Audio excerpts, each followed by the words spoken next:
Hello everyone, আসসালামু আলাইকুম। আশা করছি আল্লাহর রহমতে আপনারা সবাই অনেক ভালো আছেন। মেঘলা আকাশের নিচে দাঁড়িয়ে আছি। 3 দিন হয়ে গেল কুয়াশার চাদরে মোড়া এই গায়ের বাতাস ভারী হয়ে যাচ্ছে, যেন অদৃশ্য কোনো কিছু শ্বাস প্রশ্বাস আমার গায়ের উপর চেপে বসেছে। আমার গলা শুকিয়ে গেছে, শরীর নেস্তেজ হয়ে যাচ্ছে, কিন্তু পলানোর কোনো উপায় নেই। আমি জানি এই খেলাটা এখনো শেষ হয়নি। 3 দিন আগে আমি এই অভিশপ্ত জায়গায় পা রেখেছিলাম, পুরনো এক জমিদার বাড়ি, যাকে সবাই এড়িয়ে চলে। লোকজন বলে এখানে এক পিশাচ জিনের বাস। সে মানুষকে ধোঁকা দেয়, লোভ দেখায়, আর শেষমেশ তার আত্মা গ্রাস করে। আমি এসব কথায় বিশ্বাস করতাম না, কিন্তু বিদ্যা মায়ের এক সতর্কবাণী আমার কানে বাজছিল। ওই জায়গায় গেলে ফিরে তাকাস না, যা দেখবি তাতেই বিশ্বাস করবি না। আমি তখন এই সতর্কবার্তাকে তুচ্ছ মনে করে হেসে উড়িয়ে দিয়েছিলাম, কিন্তু আজ আমি বুঝতে পেরেছি সে আমাকে বাঁচাতে চেয়েছিল। জমিদার বাড়ির সামনে দাঁড়িয়ে আমি অনুভব করলাম বাতাস এখনো অস্বাভাবিক ঠান্ডা। কাঠের দরজাগুলো পচে গেছে, দেওয়াল জুড়ে অদ্ভুত অজানা ভাষায় খোদাই করা প্রতীক। আমি একটু দ্বিধাগ্রস্ত হলেও ভিতরে ঢুকে পড়লাম। ঠিক তখনই একটা গম্ভীর গলায় ফিসফিসানি বাতাসের মধ্যে ছড়িয়ে পড়ল, তুই যা চাস তাই পাবি। আমি সজাগ হয়ে চারপাশে তাকালাম। এখানে তো কেউই নেই। তোর যা স্বপ্ন আমি তাই দিতে পারি, কেবল একটা সত্যে। আমার বুক ধুরপুক ধুরপুক করে কেঁপে উঠল। কে কথা বলছে? আমি কেউকে দেখতে পাচ্ছি না। ঠিক তখনই আমার সামনে ঝলমেলে সোনার মোহর, রূপার থালা আর হীরা রাশি পড়ে রইল। আমার শ্বাসরোধ হয়ে এলো। এগুলো কোথা থেকে এলো? আমি কি স্বপ্ন দেখছি? বুকের ভিতরে এক অজানা আনন্দ খেলে গেল। এ যদি সত্যি হয় তবে আমার আর কোনো কষ্ট থাকবে না। আমি ধীরে ধীরে হাত বাড়ালাম, কিন্তু তখনই একটা ঠান্ডা বাতাস আমার আঙ্গুলে ডগায় আশ্রে পড়ল। এখনো সময় আছে, যদি পিছনে হাঁটতে চাস তাহলে চলে যা। কিন্তু আমি দাঁড়িয়ে রইলাম। লোভ আমার শরীরকে অচল করে রেখেছে। রাতে ঘুমাতে পারলাম না। চোখ বন্ধ করলেই মনে হচ্ছিল কেউ যেন আমার কানে ফিসফিস করছে, আরও চাইলে বল, আমার সাথে হাত মিলালে তুই যা চাবি তাই পাবি। আমি আতঙ্কে উঠে বসলাম। কোথা থেকে আছে এই শব্দ? আমি দরজা খুলে বাইরে তাকালাম জমিদার বাড়ির দিকে। তো জমিদার বাড়ির থেকে কালো একটা ধোঁয়ার মতো কিছু উঠে আসছে। পরদিন সকালে আমি আবার গেলাম সেই জমিদার বাড়িতে। এবার আর শূন্যতা নেই, বরং সেখানে দাঁড়িয়ে আছে কিছু একটা, অন্ধকারের চেয়েও কালো এক অবয়ব, যার শরীর মানুষের মতো হলেও কিছু একটা ঠিক নেই। তার শরীরের গঠন যেন বদলে যাচ্ছে প্রতিটি মুহূর্তে। তার কণ্ঠ এবার আগের চেয়েও ভয়ানক হয়ে উঠল। হাতটা বাড়া, শুধু একবার বাড়া, তো যা ইচ্ছে তাই হবে। আমি কাঁপতে কাঁপতে হাত বাড়ালাম, আর ঠিক তখনই একটা হিম শীতল ধাক্কা আমার শরীরের ভিতর ঢুকে গেল। আমার বুক চেপে এলো, শ্বাস বন্ধ হয়ে গেল। আমি অনুভব করলাম আমার দেহের ভিতর দিয়ে কিছু একটা প্রবাহিত হচ্ছে। আমার চোখের সামনে সবকিছু অন্ধকার হয়ে গেল। আমি জেগে উঠে বসলাম, কিন্তু আমার শরীর কেমন যেন অস্বাভাবিক লাগছে। নিজেকে আয়নায় দেখলাম, না, এটা আমি নই। আমার ত্বকের রং বিবস্ব হয়ে গেছে, নখগুলো ধারালো আর লম্বা হয়ে গেছে। আমার মুখ দিয়ে বিকট একটা গর্জন বেরিয়ে এলো।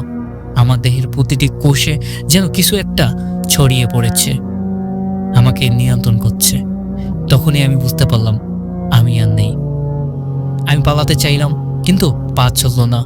আমার শরীরে প্রতিটি শিরাই যেন শিকল দিয়ে বাঁধা। এবং তখনই বুঝতে পারলাম সত্যটা, আমি এখন আর মানুষ নই। আমি সেই পিশাচ জিনের ধোঁকায় পড়ে তার নিয়ন্ত্রণে চলে গেছি। মেঘলা আকাশের নিচে আমি এখনো দাঁড়িয়ে আছি। 3 দিন হয়ে গেছে, আর আমি জানি না আমি পালাতে পারবো কি না। আর আমি এটাও জানি যে হয়তো আমি পালাতে পারবো না, কারণ এখন আমি সেই পিশাচ যে অন্য কাউকে লোভ দেখিয়ে নিজের করে নেবে। চারপাশের কুয়াশা ক্রমশগত গাঢ় হচ্ছে, বাতাস ভারী, যেন পুরো পরিবেশ আমার ওজন বহন করতে পারছে না। আমি এখন মানুষ নই, কিন্তু নিজের মধ্যে একটা বিভৎস দত্ততা অনুভব করছি। একটা অংশ এখনো চিৎকার করছে, মুক্তি চাইছে, আর অন্য অংশ সেটি ক্ষুধার্ত। আমি জানি আমাকে এখন নতুন শিকার খুঁজতে হবে। জমিদার বাড়ির দিকে তাকিয়ে দেখলাম কালো ধোঁয়ার কুণ্ডলী আমার চারপাশে ঘুনিয়ে যাচ্ছে, সেই ছায়ামূর্তি যে আমাকে ধোকায় ফেলেছিল এখন আমার সামনে দাঁড়িয়ে আছে। এবার তোর বলা আরেকজনকে আন। তার গলায় এমন এক বিভৎস গর্জন যা শুনে শরীরের প্রতিটি রক্তকণা জমে যায়। আমি চাই না, কিন্তু আমার পা নিজে থেকে এগিয়ে যাচ্ছে। আমার ভিতরে থাকা সেই ভয়ঙ্কর শক্তি আমায় প্রচালিত করছে। আমি কেউকে ধরতে চাই না, কেউকে নিজের মতো বানাতে চাই না, কিন্তু আমি কিছুই করতে পারছি না। আমি রাতের আধারে গ্রামের দিকে পা বাড়ালাম। একটি কুড়ের ঘরের সামনে এসে থামলাম। এখানে এক যুবক থাকে, নাম রফিক। দরিদ্র, অসহায়, ভাগ্য পরিবর্তনে আসায় দিনরাত কঠোর পরিশ্রম করে। আমি জানি সেই সম্পদের জন্য মরিয়া।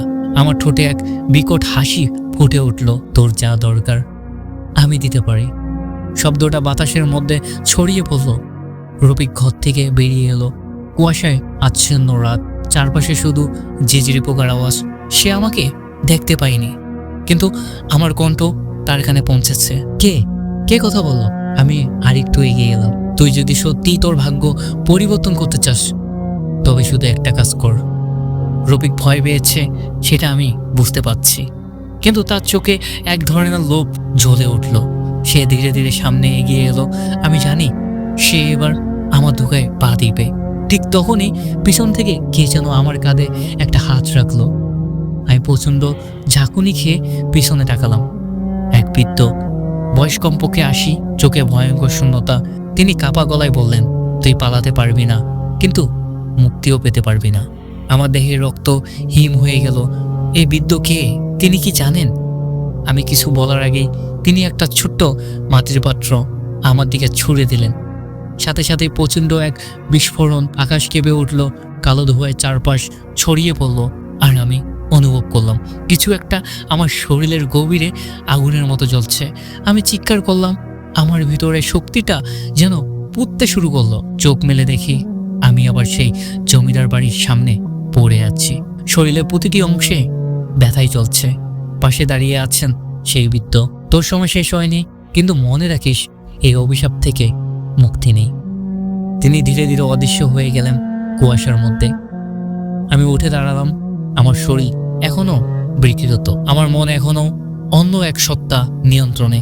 আমি জানি আমি পলাতে পারবো না, কিন্তু এবার আমি একা নই। কারণ জমিদার বাড়ির ভিতর থেকে শত শত কালো ধোঁয়া উঠে যাচ্ছে, আর আমি জানি ওরা আমাকে নেবে না, ওরা আমাকে তাদের রাজা বানাবে। চারদিকে এক ধরনের থমথমে নীরবতা। বাতাস ভারী, যেন কালো কোনো অজানা শক্তি ঘনীভূত হয়ে চারপাশে আছে। ধ্বংসব্যাপ্ত জমিদার বাড়ির ধুলো পুরানো চত্বরে আমি দাঁড়িয়ে আছি, আর সামনে যা ঘটছে তা আমার মস্তিষ্ক মেনে নিতে পারছে না। আমি বুঝতে পারছি এখান থেকে পালানো অসম্ভব। আমি এখন শিকার। ভগ্ন পেড়ে দরজাটি যেন নিজের থেকে খুলে গেল।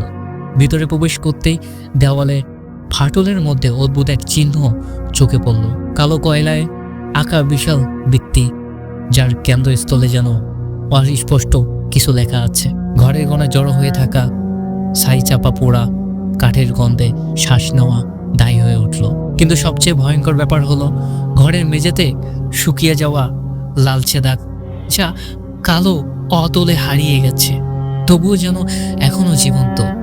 আমি জানি এটা মানুষের রক্ত, রহস্যময় পুরুষের অভিভাব। এখান থেকে বেরিয়ে যা। পিছন থেকে শীতল সুরটা শুনে চমকে উঠলাম।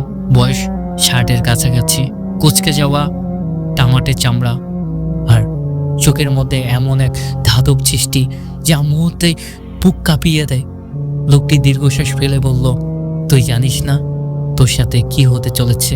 আমি কিছু বলার আগেই হঠাৎ দরজাটা প্রচণ্ড শব্দে বন্ধ হয়ে গেল। ঘরের বাতাস ভারী হয়ে গেল, যেন চারপাশে দেওয়ালগুলো জীবন্ত হয়ে উঠছে, আমাকে পিষে ফেলবে। লোকটা বলল, ওরা তোকে বেছে নিয়েছে, এবার পালাতে পারবি না। হঠাৎ আমার দৃষ্টি চলে গেল দেওয়ালের ফাটলের দিকে। সেখান থেকে যেন ধীরে ধীরে কালচে লালা ছুঁয়ে পড়ছে, ধীরে ধীরে কালচে লালা ছুঁয়ে পড়ছে। আমি কাঁপতে কাঁপতে কাছে গিয়ে স্পষ্ট করতেই অনুভব করলাম এটা কোনো সাধারণ তরল নয়, এটা ঘন আঠালো কিছু। এবং এক মুহূর্তেই আমি সব বুঝতে পারলাম, এটা পচা মাংসের দাগ। এখানে কিছু একটা ছিল, এখনো আছে। আমি যখনই পিছন ফিরলাম দেখি বৃদ্ধ লোকটা আর নেই। তার জায়গায় দাঁড়িয়ে আছে এক বিকৃত মুখ, যার চোখের তারা নেই, চামড়া যেন জ্যান্ত তুলে ফেলেছে এবং ঠোঁটের কোণায় চূড়া এক হাসি। সে আমার দিকে তাকিয়ে বলল, তুই এখন আমাদের অংশ। হা হা হা হা। ঠিক তখনই আমার শরীর আছাড় হয়ে গেল, আমার পায়ের নিচে মেজে যেন তরল হয়ে গেছে। আমি তলিয়ে যাচ্ছি, আমার হাত পা শক্ত করে ধরে রেখেছে অদৃশ্য কিছু, এবং তারপরে চরম অন্ধকার। আমি চোখ খুললাম, আমি এখন আর জমিদার বাড়িতে নেই। আমি বিশাল এক চত্বরে দাঁড়িয়ে আছি, যেখানে শত শত মানুষের ছিন্ন ভিন্ন দেহ পড়ে আছে। আমি চিৎকার করতে চাইলাম, কিন্তু গলা দিয়ে কোনো শব্দ বের হলো না।